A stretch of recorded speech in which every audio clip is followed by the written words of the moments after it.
Hi, I'm with John Wade, AP's classic cameras expert, and today we're talking about Britain's first and last 35mm SLR camera. So John, tell us all about it. Well, it came from a company called Ray, and Ray Optical, long story short, began life in 1850, making telescopes. They were obviously an optical company, made lenses. They were nothing to do with cameras initially. And eventually set up business in Kent, at Bromley, in Kent, where all this happened. Before the Second World War, Britain had never made a 35mm camera.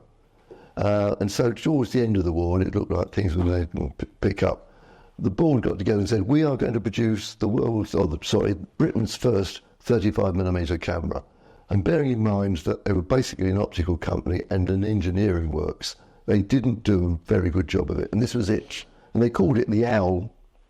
The Owl? The Owl. And it's got a Ray Super lens on it, which is a enlarging lens, basically. And it's got a small range of shutter speeds. It's got the shutter there, and off it goes there. It's a pretty robust camera. So they made 6 of these. It's ugly, isn't it? Yeah, absolutely. And they gave these 6 to their reps and said, go out on the road, talk to the dealers, see if they liked Britain's first 35mm camera. And the dealers said, have you seen what Leica produced before the war? And no way could they sell it. Was it a lot cheaper than the Leica, or was it not really? Oh, yes, do you know, I can't remember how much it was, but it would have been a lot cheaper. But it was also a lot more basic. But it wasn't competitive in that market? No, not. Oh, there was Contact as well, obviously. Absolutely, Contact was 1932, the Leica was 1925. The Leica 2, which was the improved one with the rangefinder, was the first rangefinder. That was still around. And of course, dealers still had pre-war stock, or the reference to it. And no way did they want it. So Ray made 6 of those. They all came back. They put them in a storeroom somewhere and forgot all about them until the collector's world came along. Right. And you got one of these 6 cameras? I've got 2. Okay. I have 2. And I know the whereabouts of the other 4, so don't go looking for them. Okay. So that was about 1946. So while that was going on, as the war ended, there was a man called Commander Maurice Studdert, who joined a task force, Anglo-American, to go to Germany, interview scientists, basically, and say, is there anything that we can nick and bring home to Britain? At the end of the war, basically. At the end of the war. And he spoke fluent German, evidently, so he was the ideal man for the job. And he ran into 2 brothers called Harry and Werner Goebel. Now, this is where history diverts slightly. One story is that the Goebel brothers were designing a camera which would revolutionise photography completely. And they were going to give it to Zeiss. And Studdert came along, saw it and said, no, come with me, come back to Britain, and we'll make it in Britain. The other story is that Studdert, who was a bit of an inventor, he was a very clever man, invented the camera himself and merely employed the Goebel brothers to draw up the plans. That's the 2 stories. Okay. Now, which one you believe is up to whether you want to face a libel action or not. Okay. Because I met Commander Studdert's daughter, who swore blind to me that her father designed the camera and the Goebel brothers drew up the plans for him. Okay. There are a lot of people who tell you otherwise. The plans, which I've got pictures of, are all in metric and they're German. So I will leave you to draw your own conclusions. Okay. Whichever way you look at it, Commander Studdert came back to Britain and he said, we'll go to a small company because you'll get a much better service there than you would be a huge company like Zeiss. And he came to Ray and presented them with the plans for this amazing camera that was going to revolutionise 35mm photography. And again, because I don't always remember things, I've written it down. It was going to have 4 things which British cameras, 35mm SLRs, didn't have. The first of all, it would have an eye-level pentaprism viewfinder, never seen up until that point on a 35mm SLR. And it would be on the bottom of the camera for some reason, on the base. Secondly, it went through the lens metering. I mean, coming back, the eye-level pentaprism, more likely to have been seen about 1949 in a Contax D, I think it was. It went through the lens metering, which we normally think of as coming along in about 1963, the Tokolari Super. It would have a clockwork motor drive to advance the film, which wouldn't be seen in an SLR for many years until the Wrayflex, about 1940s. And it had an instant return mirror, which we didn't see until the Sai 2B from Japan. Yeah. I tell a lie, there were cameras before that, but the Sai, there was one made in Hungary. But the Wrayflex 2B is usually recognised as the first camera with an instant return mirror. So it had all of those things. And Studdert arrived, he presented the plans to Ray, and he said, there, lads, you can go and get it. And by the way, I brought these two German gentlemen along with me who will help you to produce it. And the bottom line is they couldn't produce it. It was just too complicated for them. Now, I met, when I wrote a book on Wrayflex, and I met several people who had worked there in the past. One of them was a director of the company, a production director, and he said there was one. They produced one, and the last time I saw it, it was in a cupboard in the drawing office in 1960-something. That is a holy grail. I've never found it. But so the Goebel brothers were approached by. So they managed to make one, but obviously they realised they couldn't mass produce it. Yeah, they couldn't mass produce it, and it was doubtful maybe even if that prototype had happened. So a man called Arthur Smith, who was the managing director of Ray Optic at that time, went to the Goebel brothers and said, "Can you simplify it, and can we make it?" And they did, and that was when they made the first Wrayflex. And there it is. This is quite an early one. I can show you the very first in a moment. It takes 35mm, of course. You'll see that the frame counter goes up to 40. Okay. That's because the frame size is 24 by 32. Okay. It's fairly conventional, apart from the fact it doesn't have a pentaprism. What it has is 3 mirrors. So light comes in through the lens, reflected off the reflex mirror, up, bounces around a little bit in the back and comes out of the viewfinder. Mm-hmm.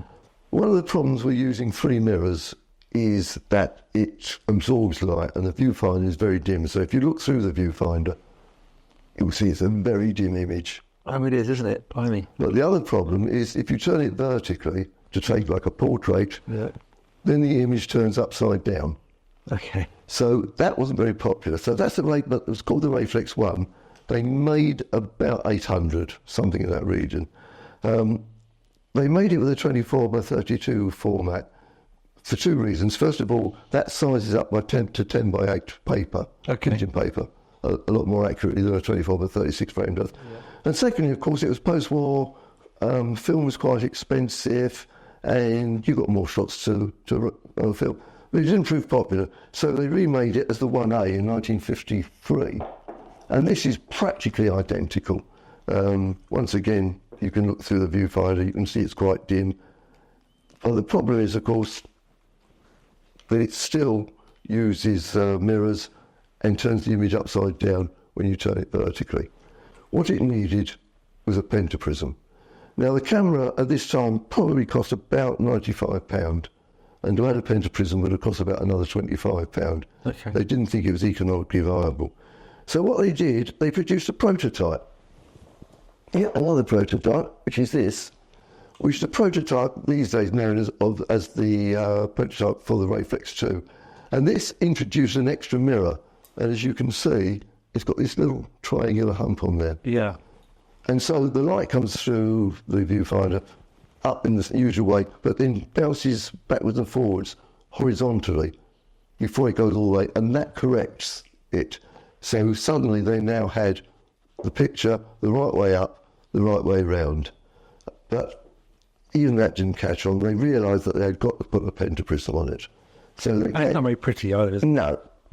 So they came up with the final one. They made about 1,600 of that with the Wrayflex 1A. So they came up with the Wrayflex 2, which I've got with a 135mm lens on it here, and a tripod cradle. The reason why, diverging slightly, we have a tripod cradle is because on a Wrayflex, the film wind is on the base.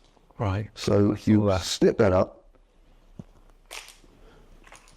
wind it, and there, which is okay, it's quite nice, it's nice and positive, until you put it on a tripod. Yeah. So you can't do it. So they made a tripod cradle, and the tripod fits on there, and then you can advance the film with the by that little knurled wheel there.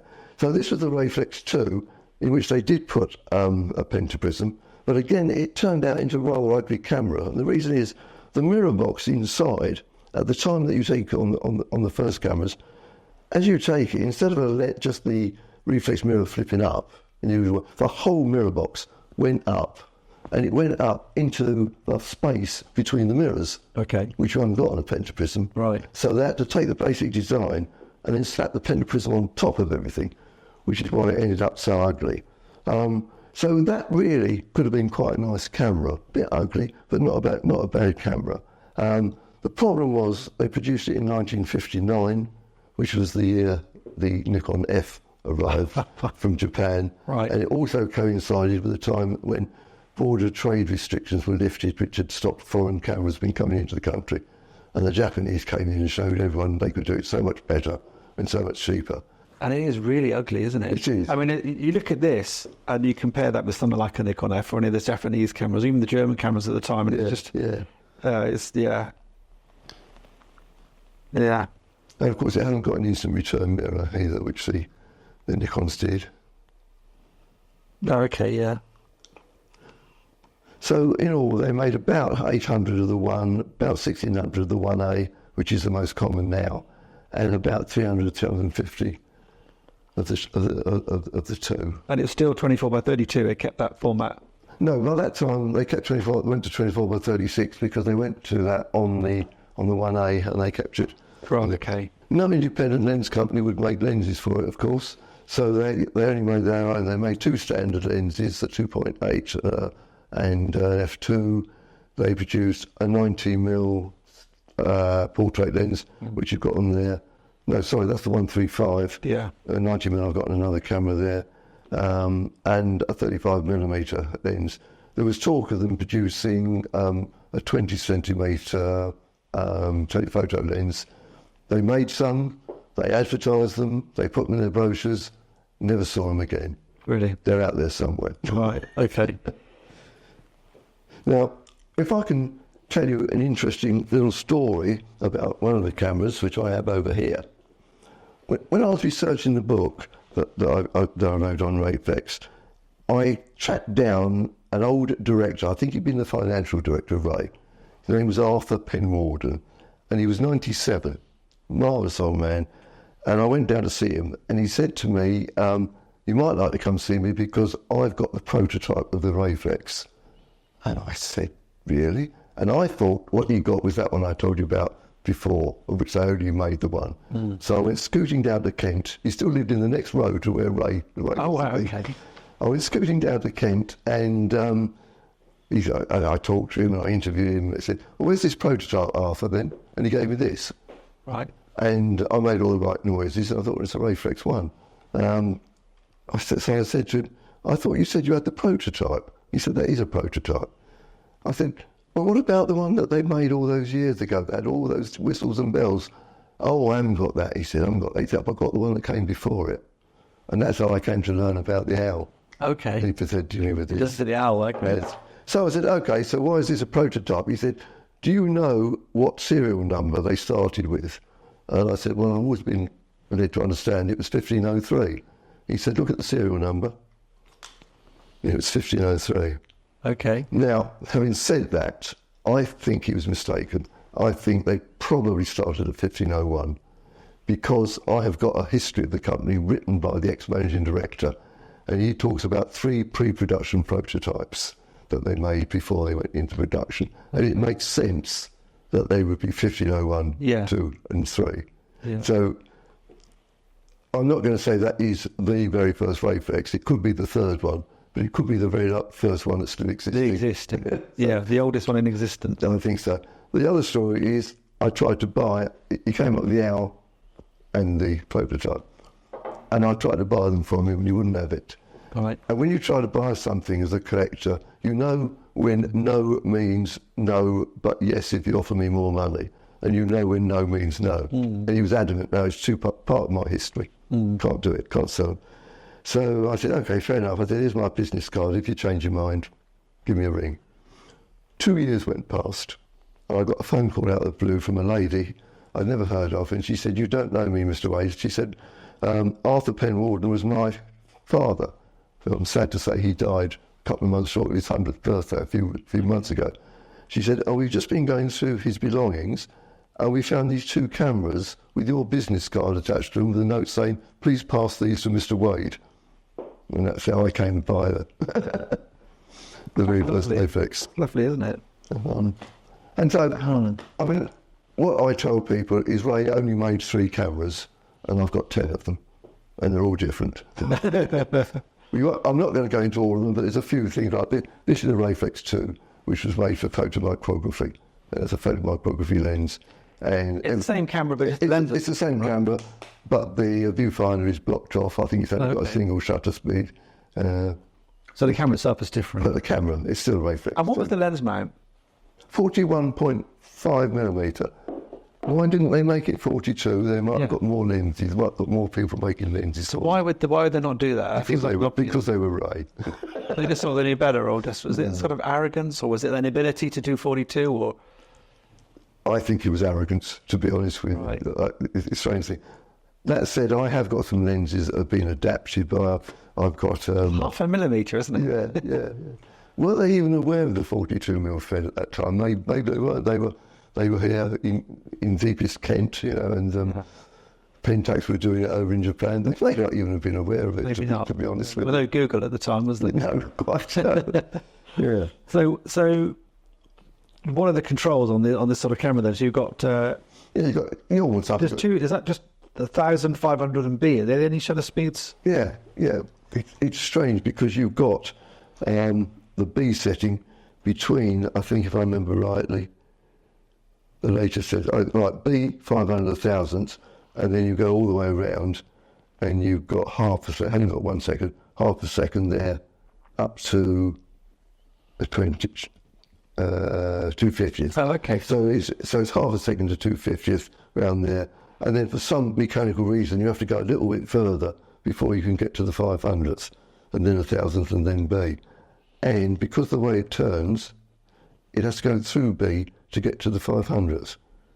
Again, what can I tell you? And on this side, what have you got here? This is your ASA. Yes, that's just a rewinder, and it's basically obviously the rewind knob for the cassette. Yeah. Which you the numbers. Yeah, okay. which you can't rewind because it's got the tripod on the bottom. Of course, another part of it's interesting. But you see, it's things like this. It might be, in many people's eyes, it might be a rubbish camera, but it's things like this that appeal to the collector. Because it's quirky. Yeah, quirky, that's the word. So what else have we got here? Let me show you one more. I bought this on eBay from a man in America, and I just saw it. It didn't have a lens on it at the time, and I thought, what is all that? So I contacted him, I emailed him and asked what the significance of it all was. Because first of all, it's got this very fast way of rewinding, rather than using a knob. It's got an enlarged film advance on the bottom, like that. And it's got a 50mm extension tube on it, which I'm pretty certain that Ray never made. Okay. And onto that, I put a 90mm lens, because I think if you're going to do close-ups, you'd probably want a medium steady lens. That's a Ray lens. And the story goes like this. Now, I can't tell you this is absolutely true, but this is the story from the man I bought it from. He worked at Washington State University, and he said back in the 60s, they had a department sponsored by NASA to help with the American space program at that time. And what they wanted to find out was the effect on the human eye of astronauts who were cooped up in a cockpit for 4 days to get to the moon. They wouldn't be focusing at infinity. Would it help their eye? So what they did was they apparently got a load of monkeys, strapped them into dentist chairs, and made them watch television 24 hours a day. So it was a bit like astronauts watching screens. At the end of it, they photographed their eyes. And his story was, that's what they used this camera for. They're photographing the monkey's eyes. And then he said to me, I have got another one. Well, having paid him $500 for this, I said, I can't. I said, I'll give you half of the other, so I bought 2. And I swapped it with a friend for something else I wanted. So we call that the Monkey Flex. The Monkey Flex. So why was this on the top? Well, I would assume because they wanted a fast way of advancing the film and rewinding it. It's I thought we were going to save it for the astronauts because with big gloves on, that was the ideal way to... There you are, you see, it looks like the sort of thing that you might... You might, yeah. Maybe they even thought about the possibility of astronauts. Of sending it into and also, I wonder why they chose the Wrayflex. I thought NASA, money's no object, they'd just use Leica. Well, don't forget the war had just finished, and there was quite a bit of antipathy in America to importing Japanese cameras. All right. And German, for that matter. Right. And I think there was some sort of trade... Quite happy to take their rocket scientists. But... Yes. Yes, without Mr. Oppenheimer, what they've done. But there was some sort of trade program going on where there was an exchange program.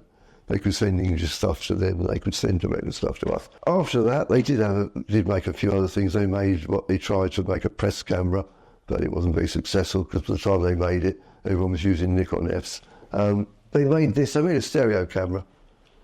Okay. Which they made under license from Wrayflex. It's actually a stereographic, a Wrayflex stereo camera, which they put Ray lenses on.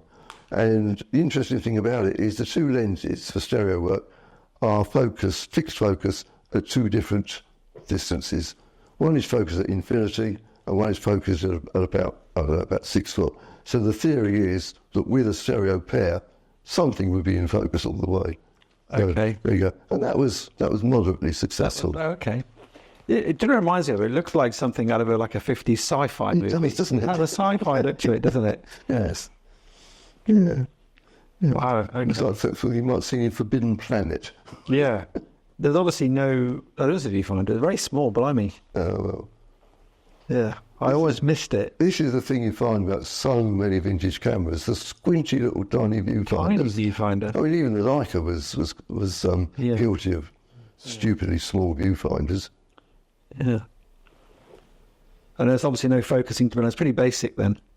Yeah, very basic, very basic. Yeah. And I've never really been able to knock down exactly what year Ray folded. Eventually, they became part of the rank organisation, who asset stripped the company, sent a lot of stuff. They were already had an interest in a photographic company in Leeds, I think it was, and they sent a lot of the machinery up there, and then just got rid of, sold off the rest of it, and that was the end of Ray. So I guess it's probably fair to say that Ray was not really competitive with in terms of technology and everything else. And imagine being British made, it probably wasn't on price either, probably. Exactly. They were well respected as lens makers. So the main reason people would buy them was for patriotism, I suppose. Yes, yes, yeah. Okay, well, I hope you found that interesting, learning about the story of the Wrayflex. If you did, do please comment below, like the video and subscribe to the channel. And if you'd like to learn more about classic cameras and mine John's excellent knowledge of classic cameras, he's got a whole bunch of books that he's written on the subject. So do click the link in our description. It will take you to his website and his book page. Feast on all of his books that he's got. You've got a new one coming out as well on Snapshot. I have indeed. An illustrated history of the Snapshot camera. Amazing. Okay, so don't forget to do that. Thank you very much. I'll see you in the next video.